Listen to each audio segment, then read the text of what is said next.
The phone call came at exactly 2:47 p.m., interrupting my careful preparation for the most important medical appointment I'd had since Robert died 4 years ago.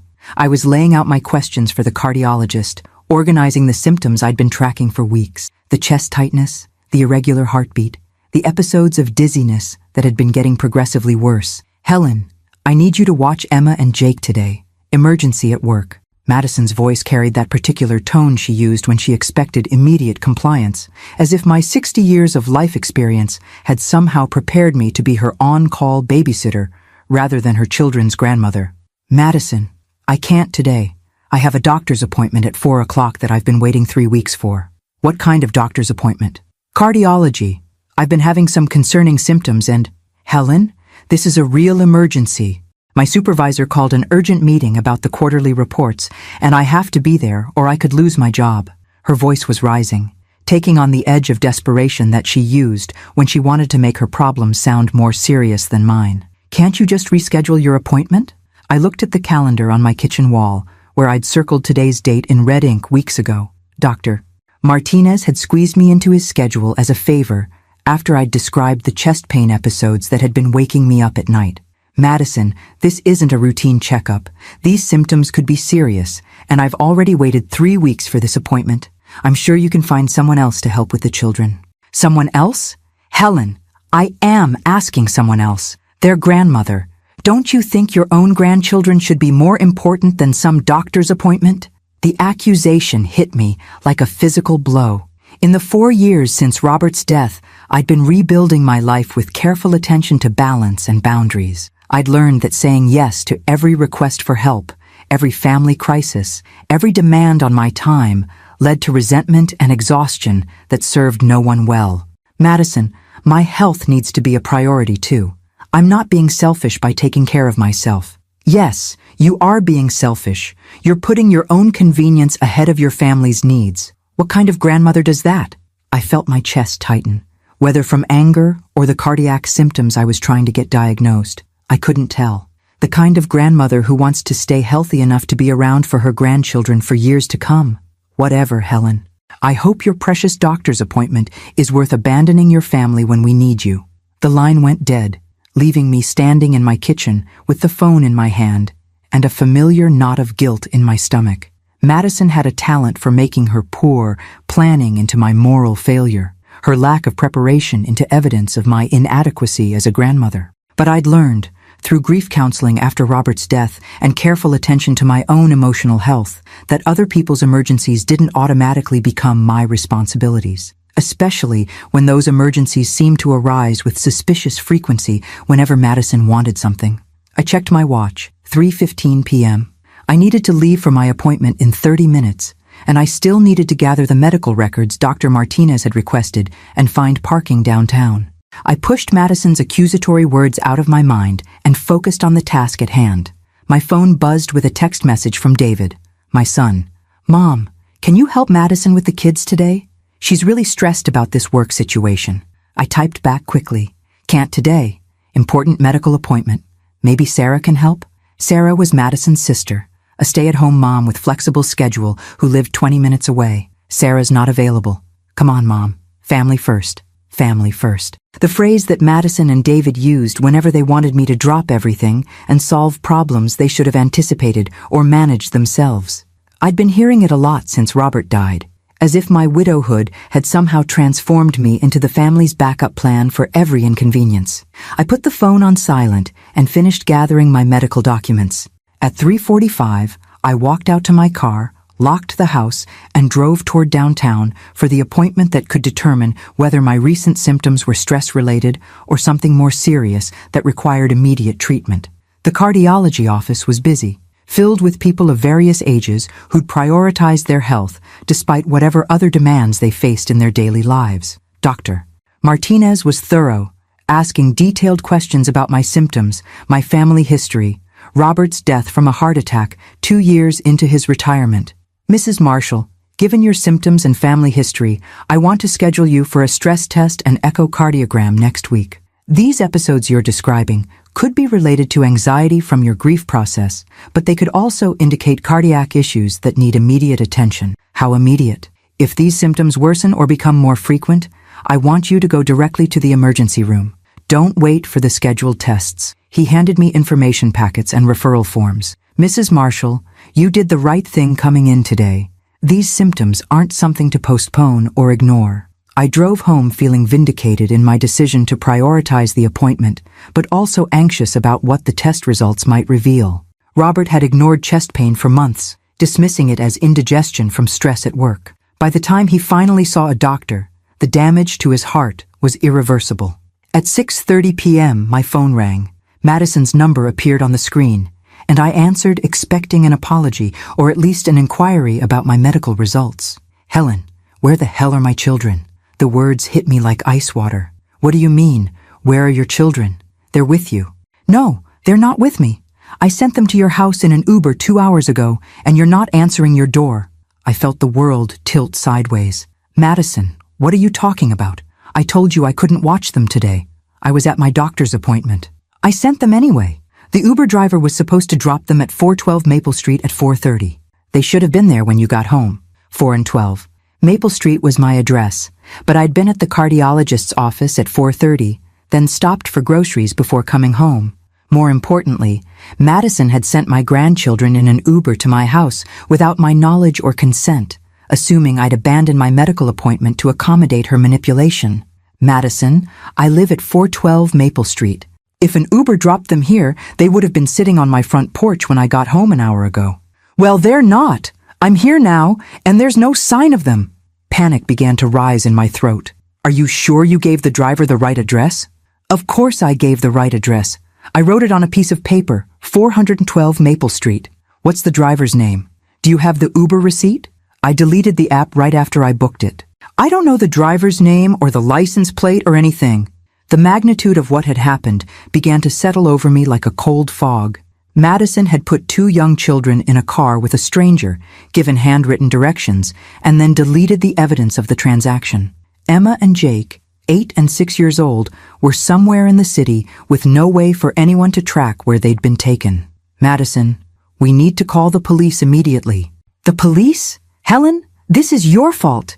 If you had just watched them like you were supposed to, none of this would have happened. Even in crisis, even with her children missing, Madison's instinct was to blame me for consequences of her own reckless choices. But I didn't have time to argue about fault or responsibility. Madison, hang up and call 911 right now. Report the children missing and give them whatever information you have about the Uber. I'm calling them from my phone too. As I dialed emergency services, I looked out my front window at the empty street, trying to imagine what could have gone wrong with Madison's plan to force my cooperation through child abandonment. Some mistakes, I was beginning to understand, had consequences that extended far beyond the people who made them. And some emergencies were real, even when they were created by the same people who'd cried wolf too many times before. The police arrived at my house within 20 minutes, 2 officers who approached the situation with the grim efficiency of people who'd dealt with missing children cases before. Officer Rodriguez, a woman in her 40s with kind eyes and a no-nonsense demeanor, took detailed notes while Officer Patterson canvassed my neighborhood, asking if anyone had seen 2 young children dropped off by an Uber driver.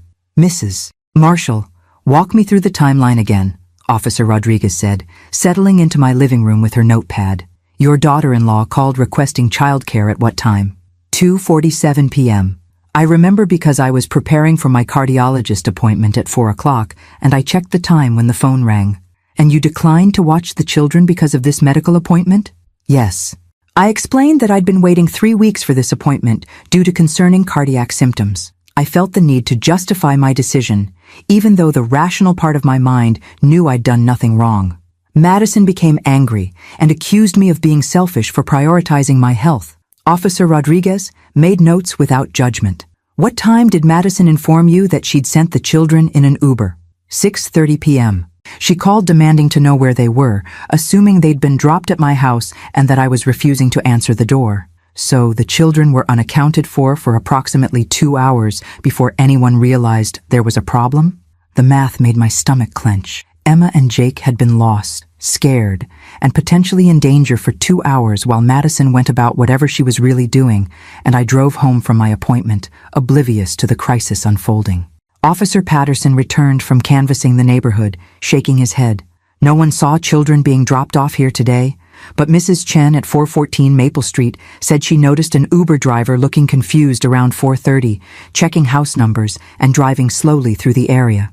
Did she see children in the car?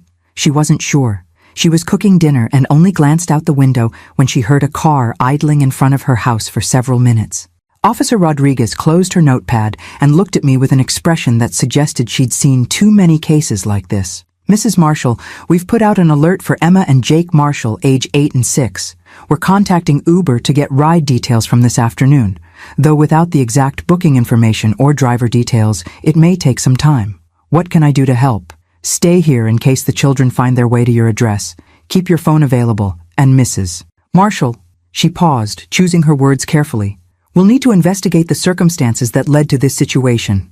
Child endangerment laws apply when children are put in potentially dangerous situations due to parental negligence. The implication was clear. Madison could face criminal charges for her decision to send Emma and Jake in an Uber without proper arrangements or supervision. After the officers left, I sat in my living room staring at my phone, waiting for news, and trying to process the magnitude of what had happened. My medical appointment, the one Madison had wanted me to skip to watch her children, had revealed potentially serious cardiac issues that required immediate follow-up testing. But her anger at my refusal to cancel had led her to make a decision that put Emma and Jake in danger. At 8:15 p.m., my phone rang. David's name appeared on the screen. Mom, Madison told me about the kids being missing. What the hell happened?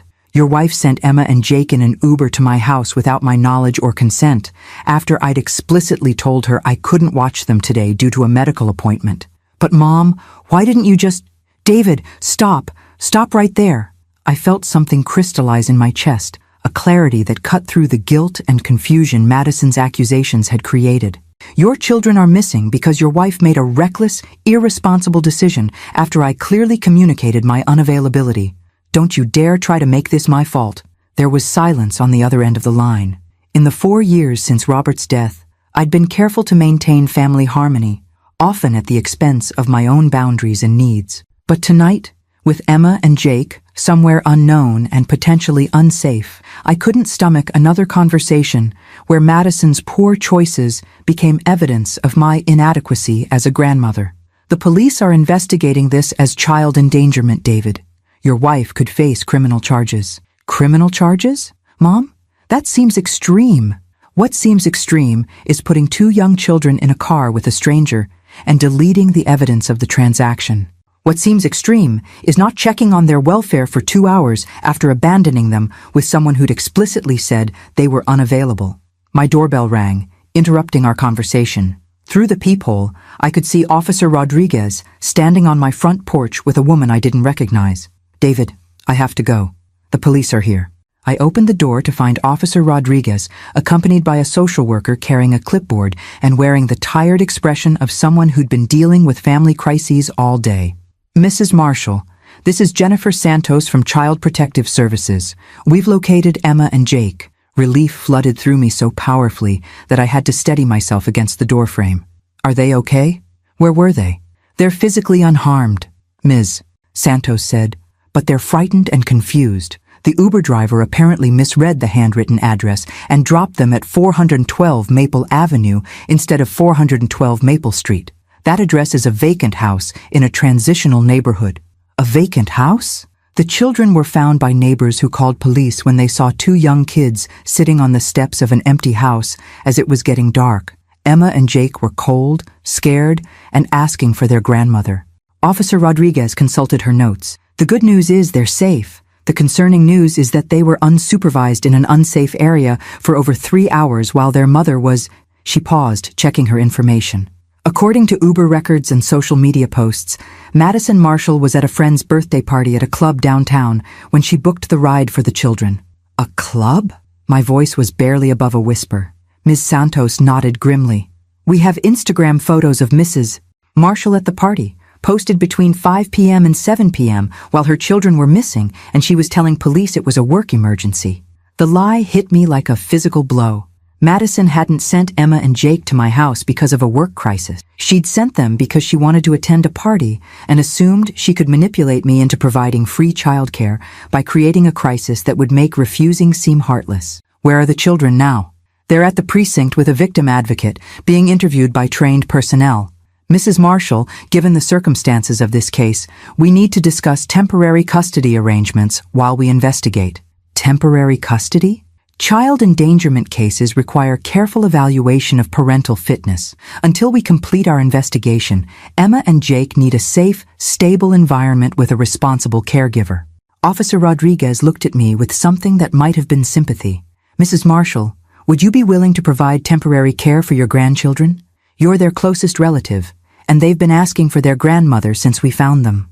I thought about my cardiac symptoms, about the stress tests scheduled for next week, about the quiet retirement life I'd been carefully constructing since Robert's death. Then I thought about Emma and Jake, 8 and 6 years old, sitting scared and confused in a police station because the adults responsible for their welfare had prioritized a party over their safety. Yes, I said without hesitation.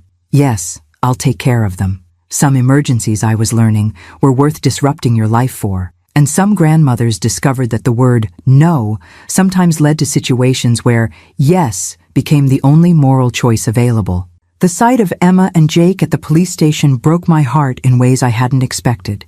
They sat in child-sized chairs in a room painted cheerful yellow, clutching juice boxes and looking smaller and more fragile than I'd ever seen them. Emma's dark hair was tangled, and she still wore her school clothes from that morning. A lifetime ago when the biggest worry had been Madison's inconvenient childcare request. Grandma Helen! Jake launched himself into my arms the moment he saw me, his 6-year-old body trembling with relief and exhaustion. Emma followed more cautiously, her 8-year-old eyes holding questions I wasn't sure I could answer. Are we in trouble? Emma asked, her voice barely above a whisper. The police lady said Mommy made a mistake, but we didn't do anything wrong. I knelt down to their eye level, my own eyes filling with tears at the injustice of children blaming themselves for adult failures. You're not in trouble, sweetheart. Not at all. You and Jake didn't do anything wrong. Where's Mommy? Jake asked, his small hand clutching my sweater. Why didn't she come get us? The victim advocate, a gentle woman named Carol who specialized in working with children, caught my eye and shook her head slightly. Madison hadn't been allowed to see Emma and Jake yet due to the ongoing investigation. Child Protective Services needed to ensure the children's safety before determining visitation arrangements. Mommy has to talk to some people first, I said carefully. But you're going to stay with me tonight, okay? We'll have dinner and watch a movie, and everything will be better tomorrow. Ms. Santos approached with paperwork and the kind of serious expression that made my stomach tighten. Mrs. Marshall, we need to go over the temporary custody arrangements. You'll be responsible for Emma and Jake's care while we complete our investigation into the endangerment allegations. How long will that take? Typically 2 to 4 weeks for cases like this. We'll need to interview all parties, review the evidence, and assess the home environment before determining permanent custody arrangements. I signed document after document, officially taking responsibility for 2 children whose mother had prioritized a party over their welfare. The irony wasn't lost on me. I'd said no to watching them for a few hours so I could attend a crucial medical appointment, and now I was committed to caring for them indefinitely while their mother faced potential criminal charges. The drive home was quiet, except for Jake's occasional sniffles and Emma's whispered reassurances to her little brother. I'd stopped at a drive-thru for dinner, knowing that my refrigerator contained single-person portions and my pantry lacked kid-friendly options. Grandma Helen, Emma said as we pulled into my driveway, why did the Uber man take us to the wrong house? I thought about how to explain adult incompetence to children who deserved better. Sometimes when addresses are written by hand, they can be hard to read. The driver thought he was taking you to my house, but he got confused. Mommy wrote it wrong? The driver couldn't read it clearly enough to find the right place. But we told him we were going to Grandma's house. Why didn't he ask us for directions? 8-year-old logic, cutting straight to the heart of every adult failure in the situation. I don't know, sweetheart. Grown-ups don't always make the best choices, even when they're trying to help. Inside my house, I realized how completely unprepared I was for overnight guests. let alone long-term childcare. My spare bedrooms contained exercise equipment and craft supplies, not children's furniture. My kitchen cabinets held coffee and whole grain cereals, not the snacks and easy meals that kids needed. "Can we call Daddy?" Jake asked, while picking at his chicken nuggets. "Of course we can call Daddy." I dialed David's number and put the phone on speaker so both children could talk to their father. His voice was strained when he answered. "Emma? Jake? Are you okay? Daddy's been so worried about you." "We're okay," Emma said with the composure of a child who'd learned to comfort adults. "We're at Grandma Helen's house. She made us dinner." "Where's Mommy?" Jake asked, the question that had been hovering over our entire evening. There was a long pause before David answered. "Mommy has to stay somewhere else tonight while some people figure things out, but you're safe with Grandma Helen, and I'll see you tomorrow, okay?" After the call ended, I helped the children settle into makeshift sleeping arrangements. Emma in my spare room with extra pillows to make the daybed more comfortable. Jake on my living room couch with blankets and his favorite stuffed animal that I'd retrieved from their house. "Grandma Helen," Emma said as I tucked her in. "Are Mommy and Daddy getting divorced?" The question caught me off guard. "Why would you ask that, sweetheart?" "Because Mommy's been staying out more, and Daddy gets mad when she does, and now she's in trouble with the police." Emma's matter-of-fact tone suggested she'd been thinking about family stability for longer than any 8-year-old should have to. "I don't know what will happen with Mommy and Daddy," I said honestly, "but I know that whatever happens, you and Jake will be loved and taken care of. By you, by me, by Daddy, by people who love you and want you to be safe." After both children were finally asleep, I sat in my kitchen with a cup of tea and called my friend Patricia, who'd raised 3 children and might have practical advice about sudden grandmother custody. "Helen, my God, are you sure you're ready for this? Full-time childcare is exhausting under the best circumstances, and this situation sounds incredibly complicated." "I'm terrified," I admitted. "But Patricia, these children were abandoned because their mother wanted to go to a party.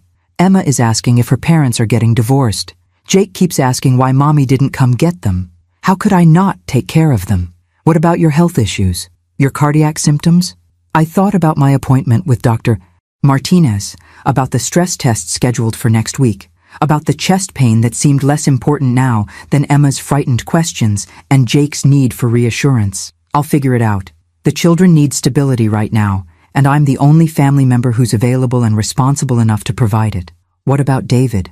"David enabled Madison's behavior for years. He's going to have to prove he can prioritize his children's welfare over his wife's convenience before anyone trusts him with full custody." After hanging up, I walked through my quiet house, checking on 2 sleeping children who'd been failed by the adults responsible for protecting them. Emma was clutching a throw pillow like a security blanket, and Jake had kicked off his covers despite the cool evening. I tucked Jake back under his blankets and stood looking down at his peaceful face, thinking about the conversation I'd need to have with Madison tomorrow, about the legal proceedings that would determine these children's future, about the life changes I'd face as a suddenly active grandmother. Some emergencies, I was learning, transformed your existence in ways you never planned or expected. But some transformations were worth accepting when the alternative was letting innocent children pay for their parents' failures. Tomorrow, I would figure out how to balance my own health needs with full-time childcare responsibilities. Tonight, I would simply be grateful that Emma and Jake were safe, warm, and sleeping peacefully in a house where their welfare was the top priority. The next morning arrived with a series of revelations that made Madison's betrayal even more devastating than I'd initially understood. Emma and Jake woke up early, confused about their surroundings, until memory kicked in and Emma's face crumpled with the weight of yesterday's trauma. "I want to go home," she whispered, climbing into my lap as I sat with my morning coffee. "I want everything to be normal again." "I know, sweetheart. I want that too." Jake joined us in the kitchen, still wearing yesterday's clothes and carrying his stuffed elephant. "Grandma Helen, why can't we go to our house?" Before I could answer, my doorbell rang. Through the window, I could see Ms. Santos from Child Protective Services, accompanied by a police officer I didn't recognize. My stomach clenched as I realized this visit probably brought news I wasn't prepared to hear. "Emma, Jake, could you go wash your hands and faces? We'll make pancakes after I talk to these people." I opened the door to find Ms. Santos holding a thick folder and wearing the expression of someone who'd spent the night reviewing evidence that had only gotten worse with scrutiny. "Mrs. Marshall, We need to discuss some developments in the case. May we come in? I led them to my living room, positioning myself where I could still see the children in the kitchen. What kind of developments? Ms. Santos opened her folder and spread out papers that looked like social media screenshots and official documents. We've been investigating Madison Marshall's activities yesterday, and the situation is more serious than initially reported. More serious how? Officer Collins, the new policeman, consulted his notes.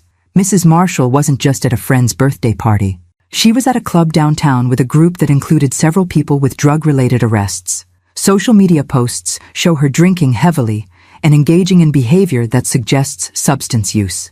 I felt the blood drain from my face. Substance use? Instagram stories posted to her account between 4 p.m. and 7 p.m. show her at the party, clearly intoxicated. There are videos of her dancing on tables, taking shots, and in one case, appearing to consume what looks like cocaine in a bathroom mirror selfie. Ms. Santos handed me printed screenshots that made my stomach turn. Madison, Emma, and Jake's mother had been snorting drugs in a club bathroom while her children sat scared and alone outside an abandoned house. But that's not all, Ms. Santos continued. We interviewed Madison last night, and her story changed multiple times. Initially, she claimed it was a work emergency. When confronted with evidence that she was at a party, she said it was a networking event for her job. When shown the social media posts, she admitted it was recreational but claimed she'd arranged for you to watch the children. She knew I'd said no. She knew I had a medical appointment. According to her statement, she believed you were just being difficult and that once the children arrived, you'd have no choice but to care for them. Officer Collins looked up from his notes. Mrs. Marshall, she also admitted this isn't the first time she's used this strategy. What do you mean? She's apparently sent Emma and Jake to relatives' houses without permission on multiple occasions, assuming that family members would feel obligated to provide childcare, rather than turn away children who'd already been dropped off. I thought about the times over the past year when Madison had called at the last minute with various emergencies, the guilt trips when I'd had to decline due to my own commitments, the way she'd made me feel selfish for maintaining boundaries around my time and energy. How many times? Ms. Santos consulted another document.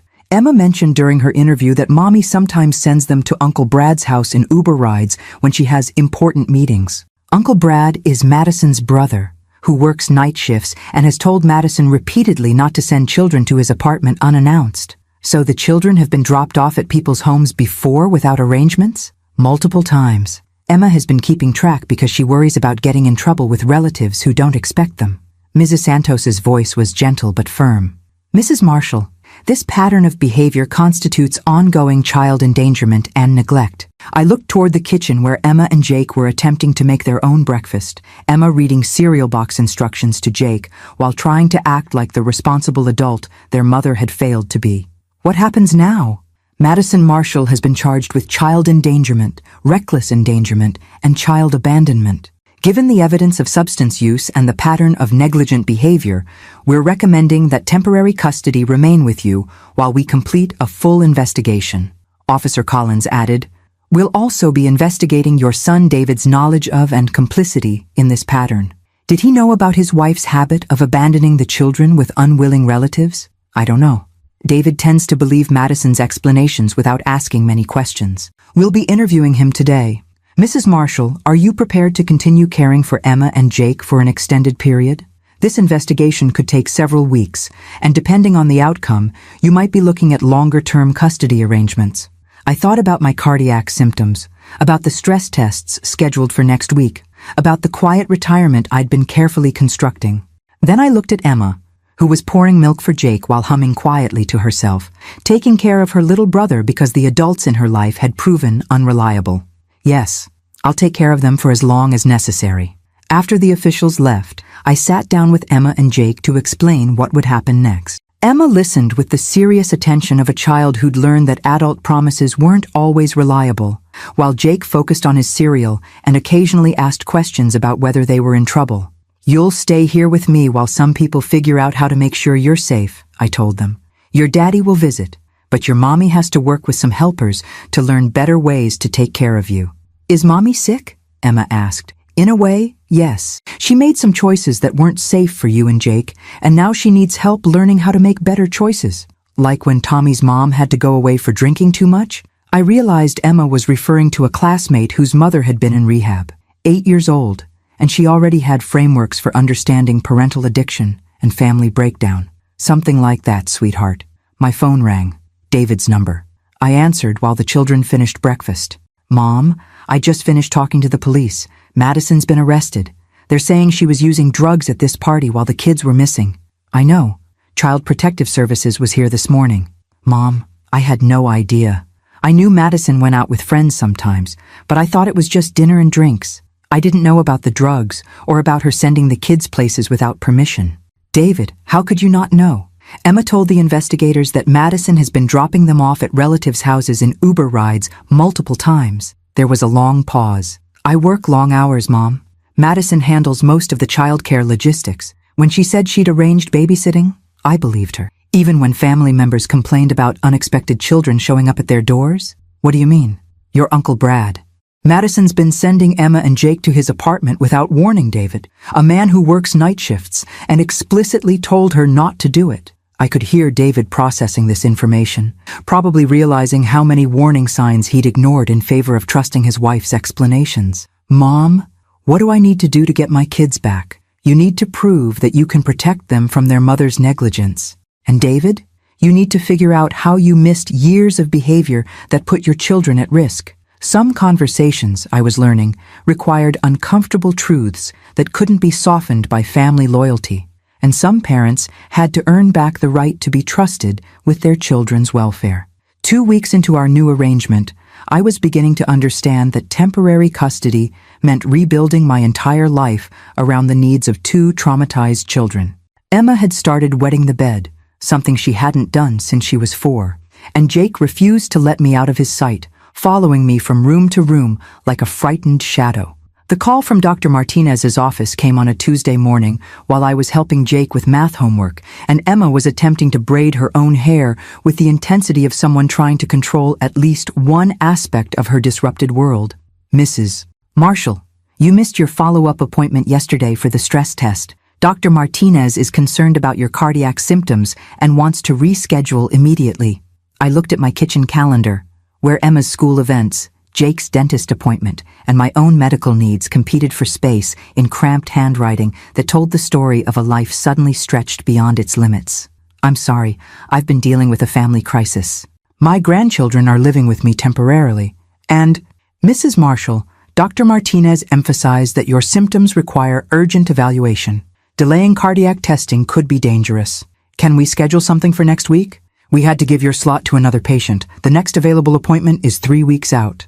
3 weeks. I thought about the chest tightness I'd been ignoring while focusing on bedtime stories and homework help, about the dizzy spells I'd attributed to stress rather than potential heart problems, about Robert's sudden death and my promise to myself to prioritize my health. Fine. Schedule it for 3 weeks from now. After I hung up, Emma looked at me with the perceptive attention she'd developed since the night her world fell apart. Grandma Helen, are you sick? I'm fine, sweetheart. Just some routine doctor stuff. Mommy used to say she was fine when she wasn't really fine. 8 years old, and Emma had learned to read adult deception with the accuracy of someone whose survival had depended on interpreting her mother's moods and motivations. I have to see a heart doctor, but it's probably nothing serious, just something doctors check when people get older. Like Grandpa Robert's heart? The question hit me like a physical blow. Emma had been only 4 when Robert died, but she remembered the hospital visits, the scary medical equipment, the way her grandfather had gone from healthy to gone in a matter of weeks. Grandma Helen, you can't die, Jake said matter-of-factly, looking up from his math worksheet. We need you to take care of us. The weight of their dependence settled on my shoulders like a heavy coat. These children had already lost their stable home, their mother's presence, and their father's reliability. The thought of them facing another adult abandonment, even through illness, made my chest tighten with anxiety that had nothing to do with cardiac symptoms. My phone rang. Ms. Santos from Child Protective Services. Mrs. Marshall, we need to schedule a home visit to assess the children's adjustment and your caregiving situation. Also, there's been a development with Madison's case. What kind of development? She's been arrested again. Drug possession this time. She was stopped for erratic driving, and police found cocaine in her purse. I felt the last of my illusions about Madison's capacity for responsible parenthood crumble. When did this happen? Last night. Mrs. Marshall, this significantly changes the custody situation. We're now looking at potential termination of parental rights rather than family reunification. What does that mean for Emma and Jake? It means their temporary placement with you may become permanent. Are you prepared for that possibility?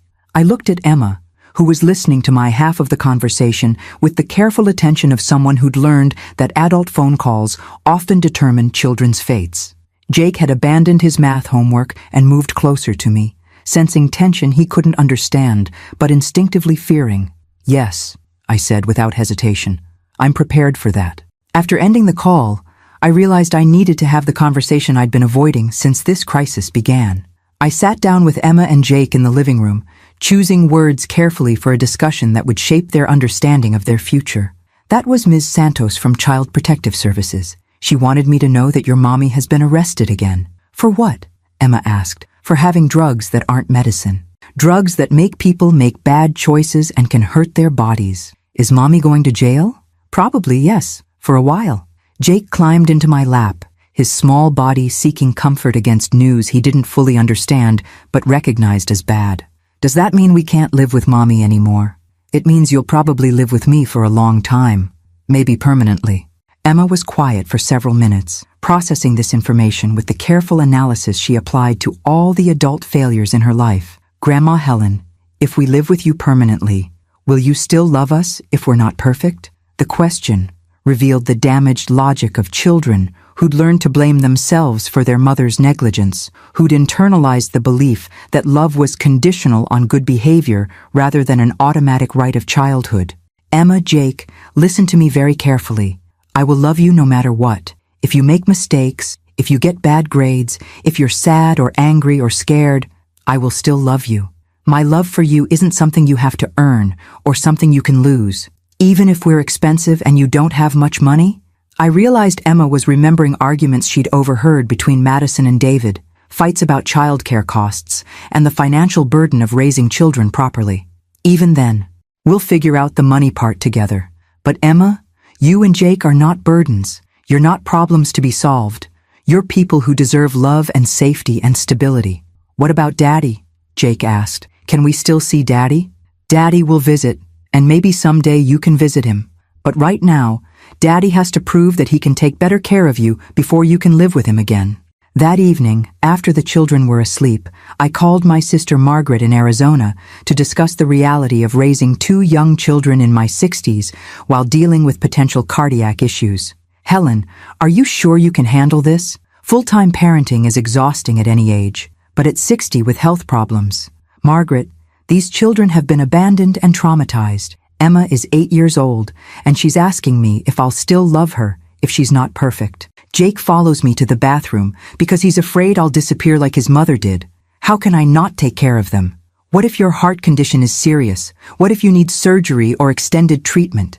Then I'll deal with that when it happens. But Margaret, the alternative is putting them in foster care with strangers while their father proves he's capable of responsible parenting and their mother serves a prison sentence for drug possession. Have you thought about the financial implications? Raising 2 children on your retirement income? I had thought about it. The life insurance from Robert's death would cover emergencies, but my retirement savings would be stretched thin by the additional expenses of childcare. I'd need to apply for financial assistance, possibly return to work part-time, certainly give up the comfortable retirement I'd planned. I'll figure it out. Margaret, when I was lying in that hospital bed after Robert died, I promised myself I'd find ways to matter, to contribute, to build meaning from grief. Maybe this is how. By sacrificing your health and financial security, by choosing family over convenience, by proving that some grandmothers step up when parents fail down. After we hung up, I walked through my house, looking at the evidence of 2 children who transformed my quiet widowhood into active, chaotic, meaningful daily life. Jake's stuffed animals scattered across the living room, Emma's books stacked on the coffee table, drawings on my refrigerator depicting our family in bright crayon colors that included me as a central figure. Some sacrifices I was beginning to understand weren't really sacrifices at all. They were opportunities to discover that love was elastic, that family could be reconstructed from crisis, and that saying yes to unexpected responsibilities could lead to purposes you'd never imagined. My cardiac symptoms would have to wait. My grandchildren couldn't. David's first visit since the custody arrangements were formalized arrived on a Saturday morning that had started with Emma refusing to eat breakfast and Jake announcing that he didn't want to go to school anymore because the other kids asked too many questions about why he lived with his grandmother now. I'd spent 2 hours trying to coax Emma into eating something while simultaneously explaining to Jake why education was important even when life was complicated. When David knocked on my door, carrying flowers and wearing the expression of a man who'd finally understood the magnitude of his failures as a father. "Mom, thank you for taking care of them. I know this isn't what you planned for your retirement." I let him in, noting how different he looked after 3 weeks of facing the consequences of his willful blindness to Madison's behavior. He'd lost weight, and there were dark circles under his eyes that spoke of sleepless nights spent confronting truths he'd avoided for years. "Daddy!" Jake launched himself into David's arms with the desperate enthusiasm of a 6-year-old who'd learned not to take parental presence for granted. Emma approached more cautiously, watching her father's face for signs of the disappointment or frustration she'd learned to expect from adults. "How are my kids?" David asked, settling onto the couch with Jake still clinging to him while Emma maintained careful distance. "They're adjusting," I said, choosing words carefully in front of children who'd become hypervigilant about adult conversations. "It's been an emotional transition for everyone. Emma, sweetheart, come here. I missed you so much." Emma approached slowly, accepting David's hug, but keeping her expression guarded.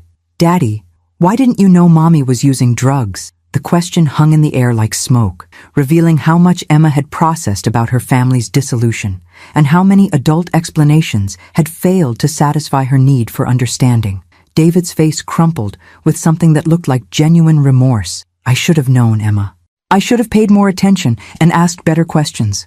That's my fault, not yours or Jake's. Are you going to take us back home?" "Not yet, sweetheart.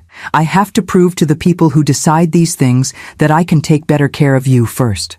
And Emma, even when that happens, you might still spend a lot of time here with Grandma Helen." Why?" David looked at me, and I could see him struggling with how much truth to share with children who'd already absorbed more adult complexity than any kids should have to process. "Because Grandma Helen has been taking better care of you than Daddy and Mommy did. Because you're safe and happy here in ways that you weren't at home." It was the first time David had acknowledged the dysfunction that had characterized Emma and Jake's daily life before the custody crisis, and I felt something shift in my assessment of his capacity for growth and change. After David left, promising to return next weekend and call every Tuesday evening, Emma approached me with the serious expression she wore when processing difficult information. "Grandma Helen, do you think Daddy will really get better at taking care of us?" "I think he wants to get better. Whether he actually will depends on whether he's willing to do the hard work of changing how he makes decisions about family." "What kind of hard work?" "Learning to put you and Jake first, even when that's inconvenient. Learning to ask hard questions about people's behavior instead of believing easy explanations. Learning to protect you from adults who make choices that hurt children." Emma nodded with the gravity of someone who'd learned to evaluate adult reliability through experience rather than promises. "Grandma Helen, can I ask you something?" "Of course, sweetheart. If Daddy gets better and we go back to living with him, will you still be our grandmother? Will we still see you all the time?" The question revealed Emma's deepest fear, that stability was temporary, that love was conditional, that the safety she'd found with me would disappear if family circumstances changed. "Emma, I will always be your grandmother, no matter where you live or who takes care of you day to day. You and Jake are part of my heart now, and that doesn't change based on living arrangements. Promise?" "I promise." That afternoon, while Jake napped and Emma worked on a school project about family trees that had become complicated by recent events, my phone rang with a call I'd been dreading. Dr. Martinez's office, following up on my missed cardiac appointments. "Mrs. Marshall, Dr. Martinez is very concerned about your continued delays in cardiac testing. Given your family history and symptoms, postponing evaluation could be life-threatening. I understand the urgency, but I'm currently caring for my grandchildren full-time due to a family crisis. It's difficult to schedule medical appointments when I can't leave them with anyone else. Mrs. Marshall, what would happen to your grandchildren's care if you had a cardiac event? Wouldn't it be better to address potential problems now rather than wait for an emergency? The logic was unassailable and terrifying. If my symptoms indicated serious heart disease, delaying treatment could result in the kind of sudden cardiac death that had taken Robert, leaving Emma and Jake to face another abandonment by an adult they'd come to depend on. Can we schedule the stress test for a time when I can bring the children with me?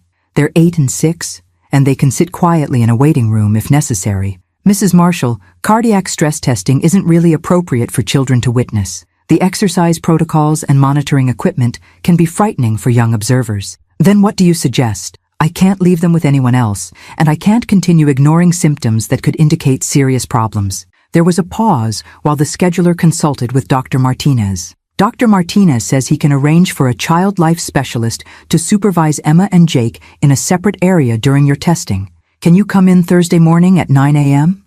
Yes, thank you. After hanging up, I realized I needed to prepare Emma and Jake for another adult medical crisis, another situation where their stability might be threatened by circumstances beyond their control.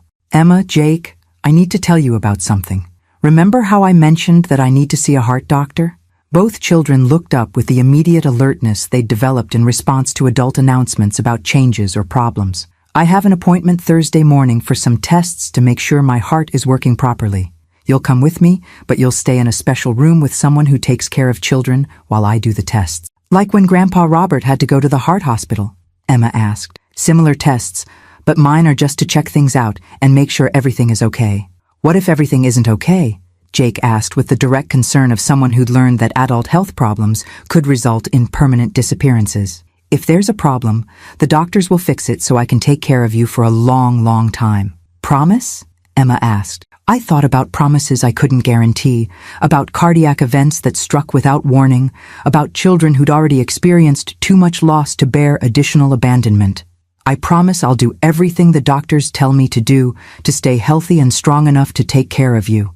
It wasn't the unconditional promise Emma was seeking, but it was the honest commitment I could make while facing the reality that some health problems couldn't be solved by good intentions or determination. Some tests, I was learning, had stakes that extended far beyond the person being examined, and some grandmothers faced the terrifying possibility that their own mortality could determine their grandchildren's entire future. Thursday morning arrived with the kind of gray, drizzling rain that made everything feel ominous. Emma had barely touched her breakfast, and Jake announced that his stomach hurt, a development I recognized as anxiety manifesting in physical symptoms. Grandma Helen, Emma said while I packed snacks and entertainment for the waiting room. What if the heart doctors find something really bad? Then we'll deal with whatever they find, and we'll deal with it together. But what if you have to go to the hospital like Grandpa Robert did? I knelt down to Emma's eye level, taking her hands in mine. Emma, I know you're scared because you remember what happened to Grandpa, but these are different tests, and even if the doctors find problems, there are lots of ways to fix heart problems now that help people stay healthy. Did Grandpa Robert have the same tests? Grandpa Robert waited too long to see doctors, which is why I'm going now, to catch any problems early when they're easier to fix. The cardiac clinic was located in a medical building that smelled like disinfectant and contained the kind of fluorescent lighting that made everyone look pale and worried. Emma and Jake stayed close to me as we checked in, their eyes wide as they took in the medical equipment and the other patients who looked tired and older than I felt. Mrs. Marshall, I'm Jennifer, the child life specialist. Emma and Jake, would you like to come see the special room we have for kids whose grown-ups are having medical tests? Jennifer was young and cheerful in the way that people who work with children learn to be, and she led us to a bright room filled with books, games, and a television playing age-appropriate movies. You can watch movies or play games or read books while your grandmother has her tests, Jennifer explained. And if you get worried or need anything, just let me know, and we can check on her. How long will the tests take?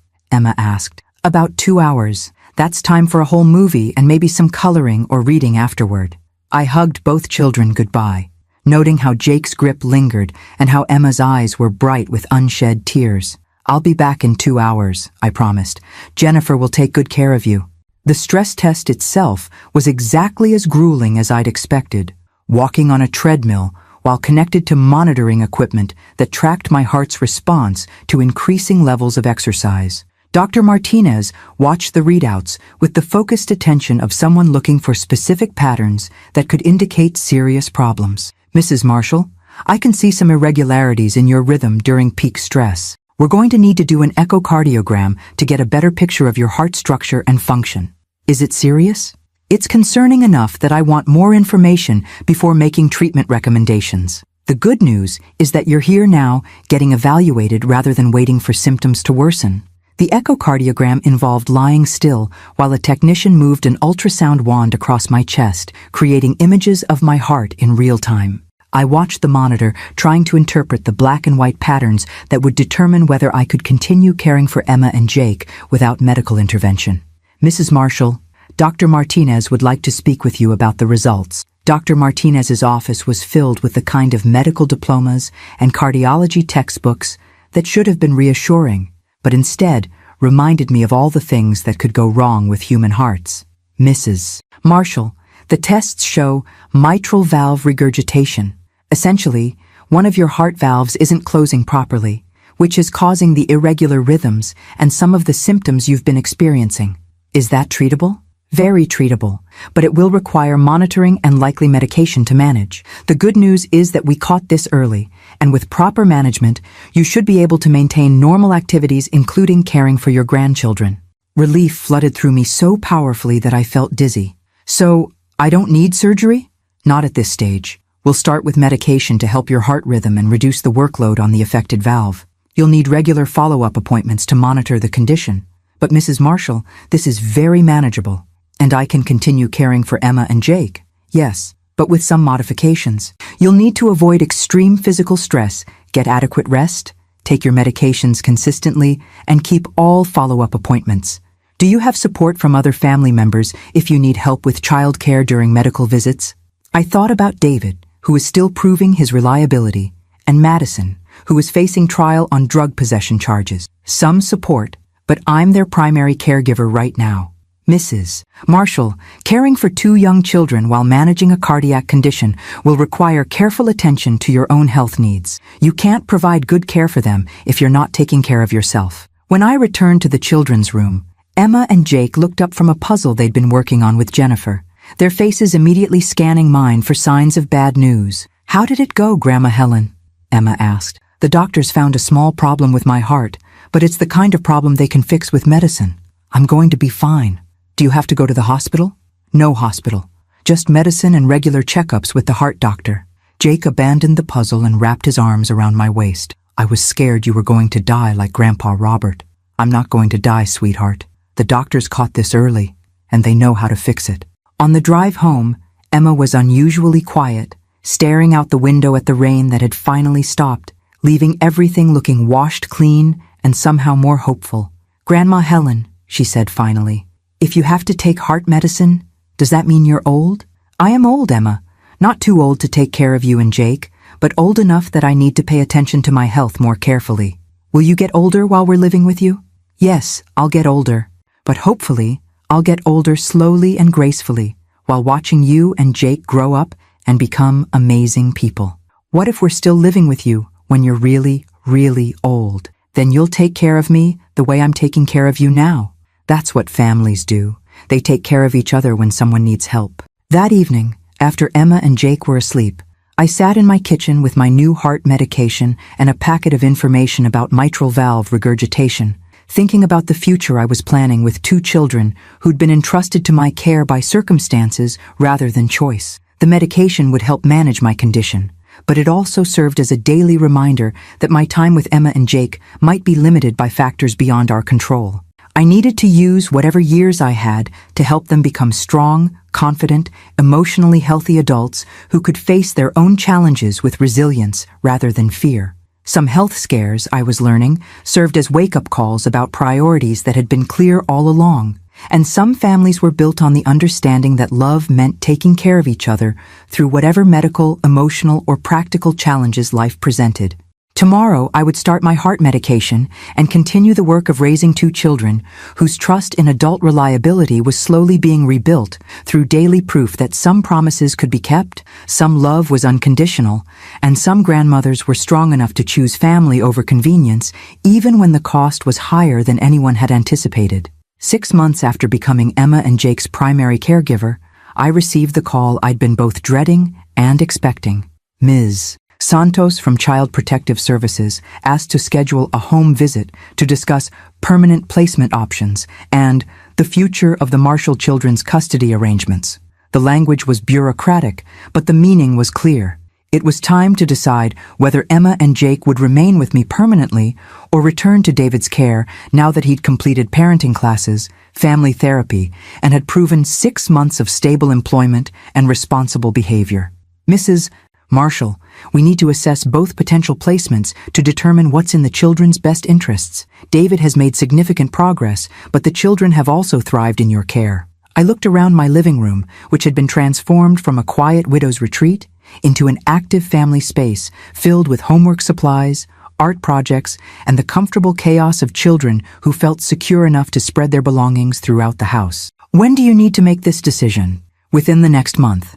We'll be interviewing Emma and Jake about their preferences, evaluating both living situations, and making a recommendation to the family court judge. After ending the call, I realized I needed to prepare Emma and Jake for conversations about their future that would require them to make choices no children should have to face. Choosing between a father who was trying to rebuild his reliability and a grandmother who'd provided stability during their most vulnerable period.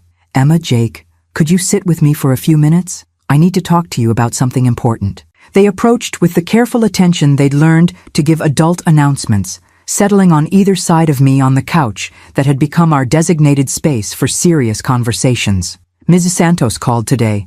She wants to talk to you about whether you want to keep living here with me or go back to living with Daddy. Emma's reaction was immediate and intense. Do we have to choose? The people who decide these things need to understand what you want and what would make you feel safest and happiest. What happens if we choose different things? Jake asked. What if I want to live with you and Emma wants to live with Daddy? I hadn't considered this possibility, that the children might have different preferences about their future placement, creating an impossible choice between keeping them together and honoring their individual needs. I don't know, sweetheart. Let's hope you both feel the same way about what you want. Grandma Helen, Emma said, her voice careful in the way she'd learned to use when asking questions that might have painful answers. If we choose to live with Daddy, will you still love us? Emma, my love for you and Jake doesn't depend on where you live. Whether you're here with me every day or visiting on weekends or living across the country, I will always love you exactly the same amount. But will we still see you all the time? We'll see each other as much as possible, and we'll talk on the phone, and you'll always know that this house is your home too, no matter what. What do you think we should choose? Jake asked. The question put me in an impossible position. I wanted Emma and Jake to stay with me. I'd grown to love the daily rhythms of their lives, the bedtime stories, the homework help, the way they'd transformed my quiet widowhood into active, meaningful engagement with the future. But I also wanted them to have a relationship with their father, and David had worked hard to become more reliable and emotionally present. I think you should choose what feels safest and happiest for you. Both Daddy and I love you and want to take good care of you. Oh, but Grandma Helen, you already proved you can take good care of us. Daddy has to prove he can do it. Emma's observation was astute and heartbreaking. These children had learned to evaluate adult reliability based on demonstrated behavior rather than promises, and 6 months of stability with me carried more weight than David's recent improvements after years of negligent oversight. 3 days later, David came for his regular weekend visit, but this time he brought a photo album and what appeared to be architectural plans that he spread across my dining room table. Kids, I want to show you something. Remember our old house where you used to live? Emma and Jake nodded, though I could see them tensing at the mention of their previous home, which held memories of Madison's erratic behavior and David's absence during work hours. Well, I've been working with some people to make it better. Look at these pictures. The photo album showed extensive renovations to David's house, a new playroom, updated bedrooms for each child, a fenced backyard with play equipment, and what appeared to be a home office designed to allow David to work from home more frequently. "I've changed my job so I can work from home 3 days a week," David explained. "And Mrs. Patterson from next door is going to help with after-school care on the days when I have to go to the office." "What about Mommy?" Jake asked. "Would Mommy live there too?" "No, buddy. Mommy and Daddy are getting divorced. She's going to live somewhere else and get help with her problems. But you could visit her when the doctors say she's ready." Emma studied the renovation photos with the analytical attention she applied to homework problems. "Daddy, why did you change everything? Why didn't you make it better before when we lived there?" David's face crumpled slightly. "Emma, I didn't realize how much better things could be. I thought what we had before was good enough, but Grandma Helen showed me what really good care looks like." "So you learned from watching Grandma Helen?" "Yes, sweetheart. I learned that children need consistency and attention, and parents who put their needs first." I felt something complicated twist in my chest. Pride that my caregiving had served as a model for David's growth, but also sadness that it had taken Emma and Jake's traumatic abandonment for him to understand what responsible parenting required. "Grandma Helen," Emma said after David had left, "what do you think about Daddy's new house? I think it shows that he's been working very hard to become a better father. Do you think we should give him another chance? What do you think? You're the one who would have to live with the consequences of that choice." Emma was quiet for a long time, processing the complexity of family loyalty, earned trust, and the difference between wanting something to work and believing it actually would. "I think maybe we could try it," she said finally. "But Grandma Helen, if it doesn't work, can we come back here? Emma, this will always be your home. No matter what happens, no matter where you live, you and Jake will always belong here with me. Promise?" "Promise." That night, as I tucked Emma and Jake into beds they'd slept in for 6 months, I realized that successful foster care sometimes meant preparing children to leave you, even when every instinct screamed against letting them go.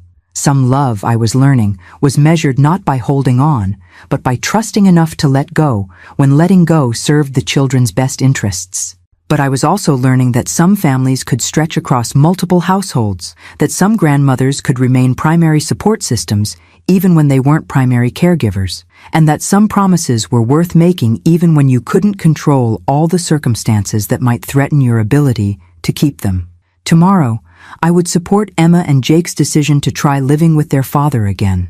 Tonight, I would treasure what might be our last evening as a 3-person household that had healed together from trauma none of us had chosen, but all of us had survived. The transition meeting took place on a crisp October morning in Ms. Santos's office, with Emma and Jake sitting between David and me, while various professionals discussed custody arrangements with the clinical efficiency of people who'd managed hundreds of similar family reconstructions. "Emma and Jake have expressed a desire to try living with their father again," Ms. Santos announced, consulting her notes while I felt my heart clench with pride and loss in equal measure.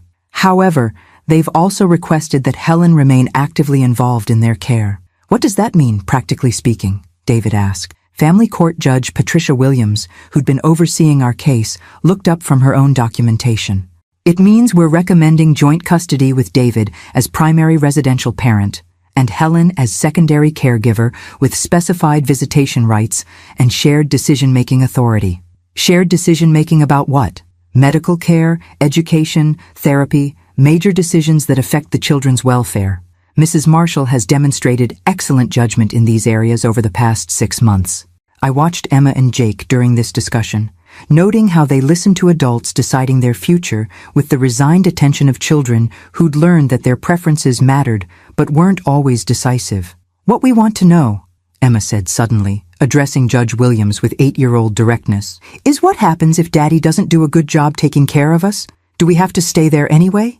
The question silenced the room. Here was a child who'd been failed by parental negligence, asking for protection against future failures with the practical wisdom of someone who'd learned not to trust adult promises without enforcement mechanisms. "Emma," Judge Williams said gently, "if your father doesn't provide proper care, you can contact Mrs. Marshall, your teachers, or any trusted adult, and we'll investigate immediately. You won't have to stay in any situation that isn't safe." "What if Daddy says we're being dramatic or exaggerating?" I felt a chill at Emma's question, Recognizing that she was drawing on memory of her mother's gaslighting, Madison's habit of dismissing the children's legitimate concerns as attention-seeking behavior. "Emma, that's exactly why Mrs. Marshall will continue to be involved," Ms. Santos explained.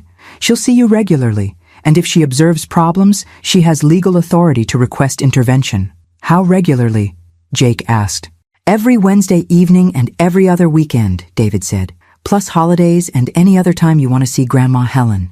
And if there's an emergency, then you call Grandma Helen immediately, and she can come get you or send help." The formal custody agreement was signed 3 weeks later, but the real transition happened gradually over the following month. Emma and Jake spent increasing amounts of time at David's renovated house, testing whether his promises of improved parenting would hold up under the stress of daily childcare responsibilities. The first crisis came on a Tuesday evening in November when David called me from the emergency room.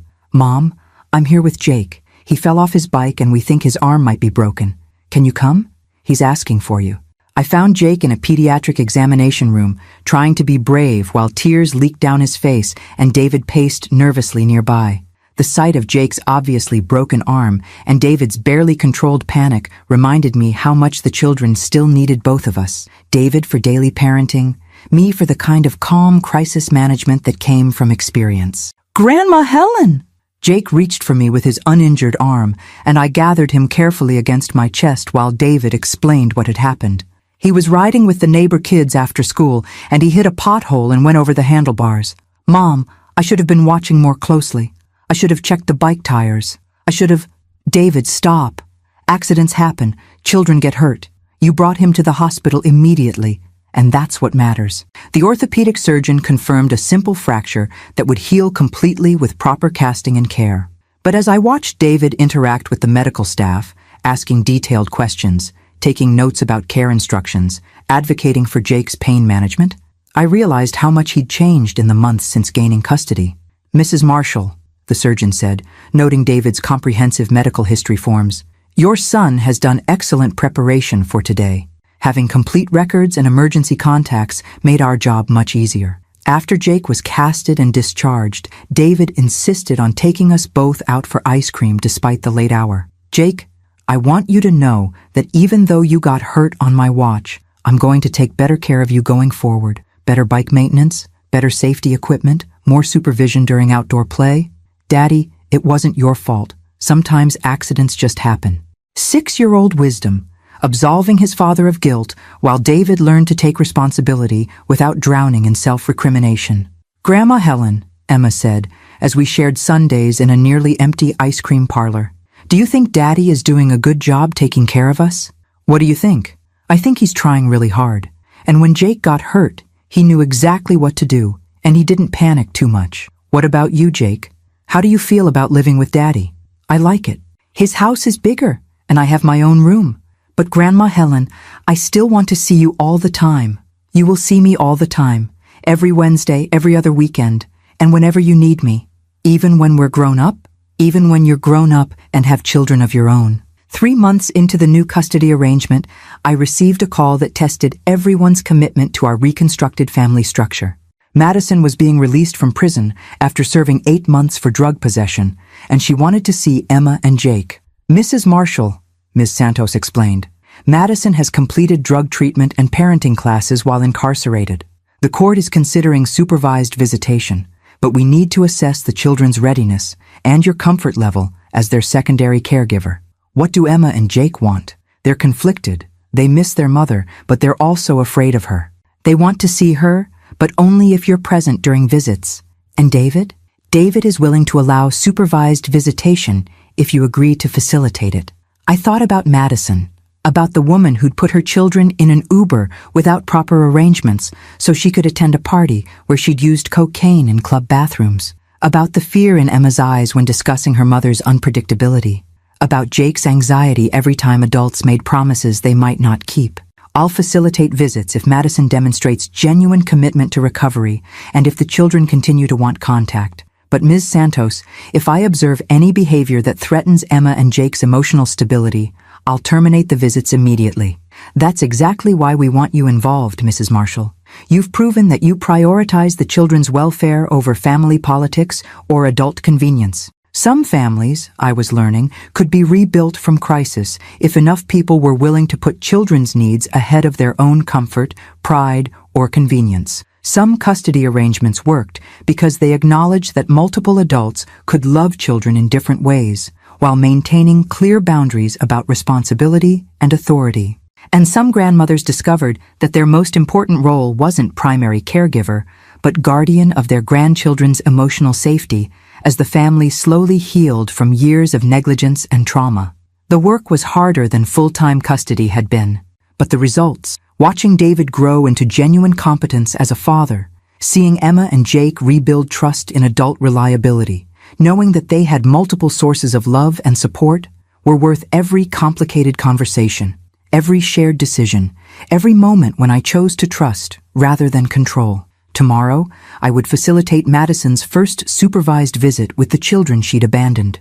Tonight, I would be grateful for a family that had been reconstructed from crisis into something stronger and more honest than what had existed before the night when saying no to unreasonable demands had ultimately saved everyone involved. 2 years after the night Madison put Emma and Jake in an Uber and changed all our lives forever, I stood in my kitchen preparing for Emma's 10th birthday party, a celebration that would include David, the children's new stepmother Sarah, whom David had married 8 months earlier, and even Madison, whose supervised visits had gradually evolved into regular weekend custody as she'd maintained her sobriety and demonstrated genuine growth as a parent. The transformation hadn't been easy or quick. Madison's first visit with Emma and Jake had been stilted and painful, with both children maintaining careful emotional distance from the mother who'd abandoned them. But over 18 months of consistent, supervised contact, Madison had proven her commitment to recovery and rebuilt trust through actions rather than promises. "Grandma Helen," Emma said, arranging birthday decorations with the artistic precision she'd inherited from her mother, "do you think it's weird that we have such a big family now?" I looked around my house, which would soon be filled with David and Sarah, Madison and her new boyfriend Robert, a man she'd met in addiction recovery who understood the work required to maintain sobriety, Emma and Jake and myself, a family configuration that would have seemed impossible during the crisis that had brought us together. I think it's wonderful that we figured out how to love each other in new ways after everything fell apart, even though it was really hard for a while, especially because it was really hard. Easy love doesn't teach you much about what people are really made of. Jake, now 8, and filled with the confidence that came from 2 years of consistent care from multiple adults, was helping David set up tables in the backyard. The sight of my son following his child's instructions about party logistics with patient attention demonstrated how much he'd changed from the man who'd once enabled Madison's negligence through willful blindness. "Mom," David said, joining us in the kitchen. "Sarah wanted to know if she should bring anything else for the party." Sarah had entered our complicated family structure with remarkable grace, understanding that David came with children who already had extensive support systems and emotional loyalties that predated her relationship with him. She'd worked to earn Emma and Jake's affection rather than demanding it, and had become genuinely fond of me as the grandmother who'd protected the children when their parents had failed them. "Tell Sarah she's already bringing enough. The cake she ordered will be perfect." My phone buzzed with a text from Madison. "Running 10 minutes late. Emma's gift is a little larger than expected. Hope that's okay." Over the past year, Madison had been careful to respect boundaries about gifts and occasions, understanding that her role in Emma and Jake's lives was important but not primary. She was their mother, but I was their stabilizing force, and David was their daily caregiver. The arrangement worked because everyone understood their position and respected the other's contributions. "Is Mommy bringing something big?" Jake asked, having read Madison's text over my shoulder. "Apparently. But Jake, remember what we talked about.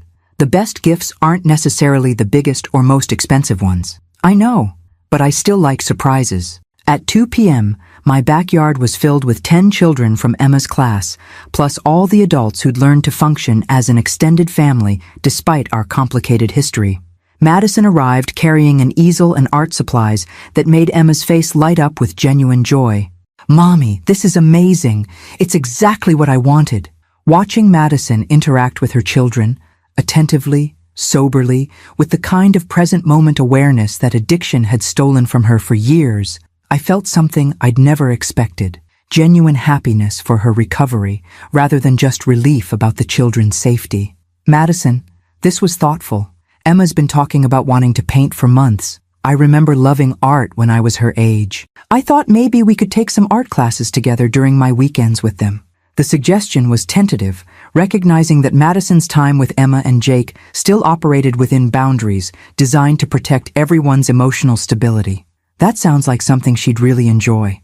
As the party wound down and various family members helped with cleanup, I found myself standing with David and Madison while Emma and Jake played with neighborhood children who'd stayed late. "Helen," Madison said, her voice carrying the careful tone she used when addressing difficult topics, "I want to thank you again for everything you did for them, for stepping up when I failed completely." "You don't need to keep thanking me, Madison. Taking care of Emma and Jake wasn't a sacrifice, it was a privilege. But you gave up your retirement.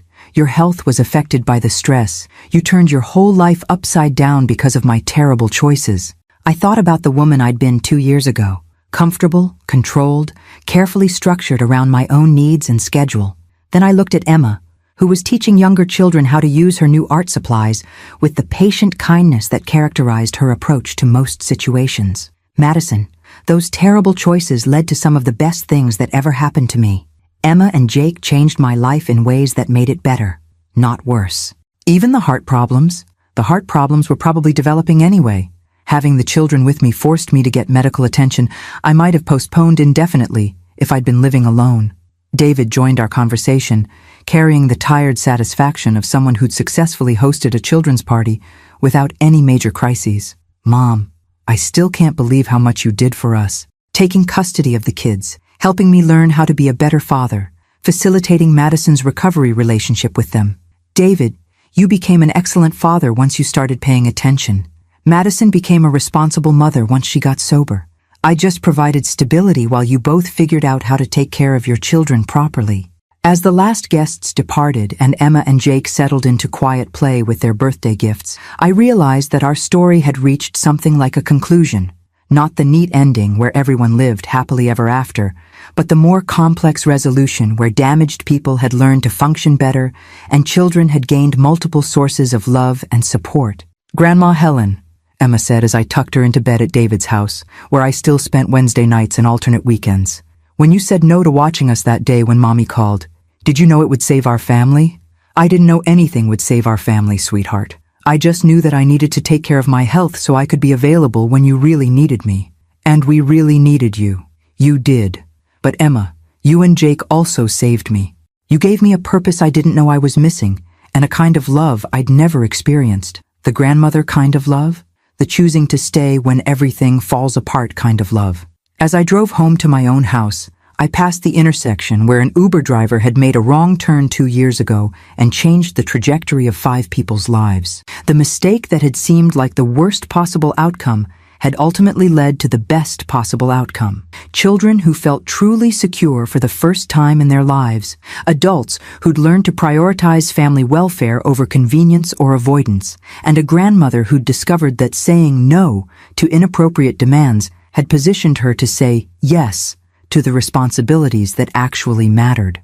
Some families, I'd learned, were strengthened by crisis rather than broken by it. Some love required difficult choices, uncomfortable boundaries, and the courage to prioritize children's needs over adults' feelings. And some grandmothers discovered that protecting their own well-being wasn't selfish. It was the foundation that made everything else possible, including the ability to catch grandchildren when their parents' poor choices sent them falling toward people who were strong enough to break their fall and wise enough to teach them how to build better lives from whatever pieces remained. The end. The end.